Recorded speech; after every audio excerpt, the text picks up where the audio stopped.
On ne change pas l'équipe qui gagne, n'est-ce pas? Oui, il est encore là. Côte d'Ivoire Mitonou, prêt à nous livrer le point de sa moisson. Nous sommes là pour la revue de presse. Côte d'Ivoire Mitonou, bonjour. Bonjour Joël Tondi, bonjour également à nos amis téléspectateurs, surtout ceux qui soutiennent et accompagnent cette rubrique, ces journalistes également qui travaillent jour et nuit pour nous envoyer chaque jour au moins leur une. Ah oui, un clin d'œil à eux, mais un clin d'œil encore à celui-là qui manque depuis fort longtemps à l'appel. Nous l'avons promis, le délibéré dans le dossier Nouvelle Tribune, c'était hier. On est encore à l'ère de notre envoi, Côte d'Ivoire Mitonou. Je ne sais pas si c'est du dilatoire qu'on peut appeler ce qui se passe au niveau du tribunal. Toujours est-il que le 12 octobre n'est pas loin. C'est déjà donc demain. Et on peut-être connaîtra le verdict dans ce dossier qui, au départ, était pratiquement vide parce que l'organe en charge aujourd'hui qui a suspendu la nouvelle tribunal n'avait pas le droit et ne devrait non plus s'occuper donc de ce dossier. Ça ne relève pas du tout de ses compétences. La Hague, c'est l'organe de régulation et de l'organe de répression. Mais malheureusement, on a changé les donnes. La Hague aujourd'hui est devenue l'organe de répression et s'autosaisissent des dossiers qui ne la concernent pas du tout. Les fréquences sont brouillées, la Hague est incapable de pouvoir donc trouver solution à cela.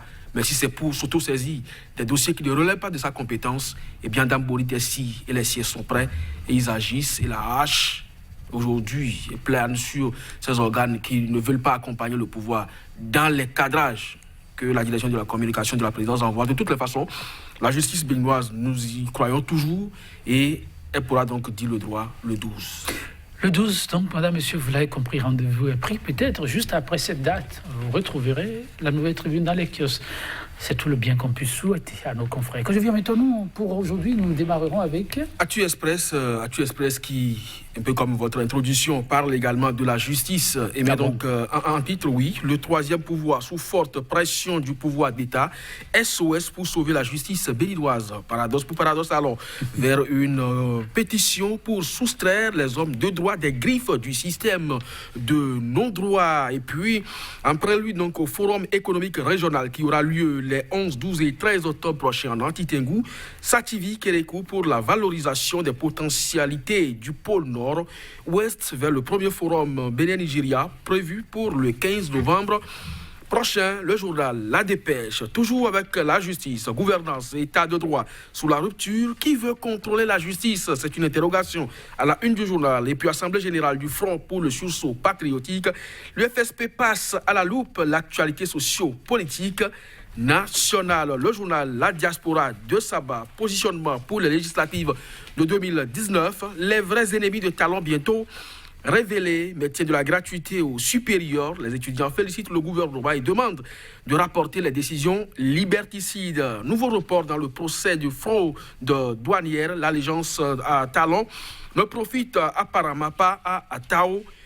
Henho, Bénin, à moins de 6 mois des prochaines élections législatives, la peur gagne davantage les soutiens du régime. Et puis, polémique autour du code électoral, la Cour constitutionnelle tente vainement de convaincre. Le journal du service public La Nation, disponibilité des produits pharmaceutiques, la CAM est autorisée à recourir aux laboratoires préqualifiés, puis inondation dans les localités, le cri de détresse des populations du Monoto. Et puis le journal L'Afrique en marche, Conseil des ministres, des avantages douaniers et fiscaux à des entreprises au moment où le Béninois ploie sous les taxes. Et puis après la vassalisation des institutions de la République, la rupture en brigade de la justice et la criette agitée comme un chiffon rouge pour traumatiser le peuple. Bilan mi-parcours du Bénin révélé en 30 mois de pouvoir, le président Talon a achevé de la destruction de la démocratie et de l'état de droit au Bénin.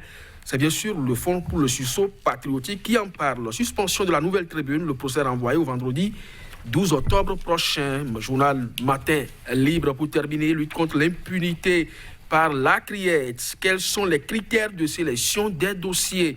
Et puis journée mondiale contre la peine de mort. Des leaders religieux s'engagent à lutter contre la vindicte populaire. Joël Tondi. Merci, merci, Kodjovi. Maintenant, nous allons commencer avec l'Afrique en marche.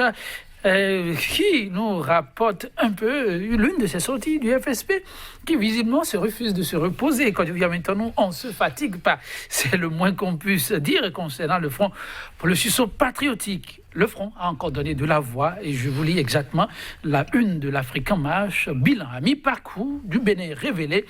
En 30 mois de pouvoir, le président Talon a achevé la destruction de la démocratie et de l'état de droit au Bénin. Signé FSP. Oui, quand on parle de l'état de droit, je ne veux pas donc empiéter sur le clou de votre émission. C'est bien sûr la justice d'abord qui traduit cela. Et aujourd'hui, les faits sont là.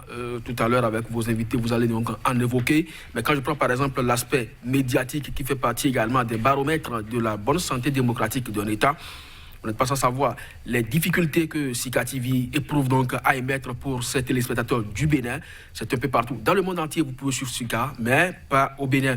Vous n'êtes pas sans savoir les difficultés qui sont celles de la radio Soleil FM depuis peu, brouillée donc par sa fréquence brouillée par on ne sait qui, et la HAC est incapable aujourd'hui de pouvoir donc trouver solution à cela. Et parlant justement de cette liberté de presse aujourd'hui, on a évoqué tout à l'heure en début d'émission le cas Nouvelle Tribune aujourd'hui interdit de publication par la haute autorité de l'audiovisuel et de la communication, même si cela ne relève pas de ses compétences. Nous l'avons évoqué donc un peu plus tôt. Bref, ça veut dire donc que au niveau des libertés d'expression, vous ne pouvez donc pas intervenir comme cela de droit depuis peu, également sur les centaines de services publics. Certaines franges de la population, à travers l'opposition, n'a pas droit donc à la parole. Bref, tout est embrigadé, tout est sous contrôle, tout est pratiquement millimétré dans la gouvernance et ça pose problème. Et sur le Front pour le sursaut patriotique, vous disiez tout à l'heure qu'on ne dort pas de ce côté, oui, même s'ils ne sont pas autorisés à marcher, puisque aujourd'hui pour marcher dans la République, il faut soutenir donc les actions du prince. Le Front continue donc pas à donner de la voix et chaque jour que Dieu fait, je crois que ça finira par tomber dans les oreilles du chef de l'État, pour la plupart, qui n'est pas informé forcément de tous les dossiers, parce que vous l'avez souligné hier sur ce même plateau, quand je disais donc que certaines personnes se passent pour les élites de la République. Vous estimez que le chef de l'État n'est pas informé de tout. Heureusement que de plus en plus, lui-même, il suit l'actualité. Il l'a dit, et je le rappelle toujours, il a dit dès qu'on me rappelle et qu'on me fait toucher du doigt que le chemin n'est pas bien, eh bien, je n'hésite pas à rebrousser. Par conséquent, nous espérons qu'un jour, il va pouvoir donc entendre le son de cloche du Front pour le sursaut patriotique, convoquer si possible l'Assemblée générale, en tout cas les États généraux, que le Front a toujours souhaité, ou à défaut, prendre les mesures qu'il faut pour accompagner le peuple. Parce que le peuple l'a élu pour un mieux-être, pas pour souffrir. Tout à fait. La diaspora de Saba, à présent, Kodouyame-Tonou, qui nous amène tout droit à la Cour constitutionnelle. Polémique autour du code électoral, la Cour constitutionnelle tente vainement de convaincre. Oui, mais je ne crois pas que ce soit d'ailleurs son rôle, parce que je l'ai dénoncé sur ce plateau. Je ne suis pas juriste, mais je ne crois pas qu'il revient donc à la Cour constitutionnelle d'amender un texte de loi. Il lui est loisible de dire si oui ou non la loi à elle soumise est conforme à la Constitution. Maintenant, si la Cour propose aujourd'hui qu'on extirpe donc de la nouvelle monture du Code électoral certains articles pour la rendre, du moins cette loi la conforme à la Constitution, moi, personnellement, ça me pose problème. Et si, certains tentent pas, je ne sais pas quelle chimie, à prouver à l'opinion publique que la Cour est dans son rôle, je ne sais pas pour quel dessein, mais de toutes les façons, nous ne sommes pas en train de renvoyer une bonne image de notre justice à l'extérieur, et c'est là où ça gêne de dire aujourd'hui, fier qu'on est béninois. Oui, l'extérieur, dites-vous, le Bénin travaille à se révéler. Et là, on va parler économie avec Actu Express. Bientôt, une grande rencontre, un forum.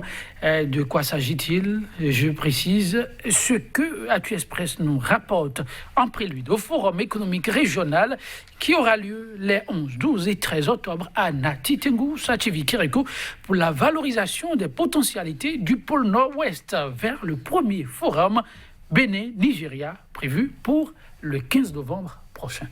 Moi, ça me pose problème à deux niveaux. Dans un premier le forum temps, oui, ce qui est dit, rapporté par ce journal exactement. Lorsque vous prenez donc le lieu, l'emplacement donc de cette assise, 11, 12 et 13, eh bien ça viole un arrêté, ou je ne sais pas, un arrêté ministériel qui dit ici que l'on ne pourra plus tenir aussi bien les conférences que ces gens d'assises que à Cotonou.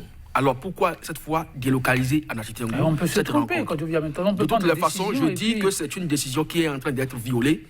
Et dans cette même République, lorsque vous empiétez sur certaines normes, certaines lois de la République, eh bien vous êtes interpellé. Donc là-dessus, il faut quand même que le gouvernement revoie copie à ce niveau-là. Deuxième aspect des choses, on ne peut pas parler d'un forum économique Bénin-Nigeria en préparation et aller le tenir à Natitengou. Ça ne me gêne pas qu'on cherche à diversifier donc le pôle de développement dans la République. Mais quand on parle du Nigeria, c'est beaucoup plus le marché d'Antokpa, c'est beaucoup plus la capitale économique, et qui plus est, en tout cas, le mot qu'on puisse demander, c'est aller, par exemple, organiser une pareille rencontre à Porto Novo, pour dire qu'on a rapproché donc les deux pays. Quand on va tenir donc une rencontre, un forum économique, à Natitengou, pour prétendre préparer une rencontre qui doit tenir entre le Bénin et le Nigeria. Vous utilisez le mot prétendre pour nos téléspectateurs qui aimeraient bien savoir ce que vous pensez que la démarche cache plutôt quelque chose parce que vous utilisez le mot prétendre. Je crois que le ministre Modeste Kérékou est en pré-campagne. Il y a des directeurs généraux qui le font déjà un peu partout dans le pays. Et donc lui-même, bon, vous savez, il est de la localité. Donc, aller montrer donc à ses citoyens, en tout cas à ses mandats éventuels, que bon, écoutez, je suis avec le chef de l'État, il m'a autorisé à venir organiser un séminaire ici. Alors quand tu viens maintenant, c'est terminé. C'est quand même dommage que ça fonctionne comme ça dans la République. Ah oui, il faut dépolitiser l'administration si c'est le cas, parce que le chef n'en veut pas, il a martelé plus d'une fois. Merci à vous quand je viens maintenant, on se retrouve demain. C'était le sénateur, vous aussi, prenez le rendez-vous. À demain pour découvrir d'autres sujets à la une.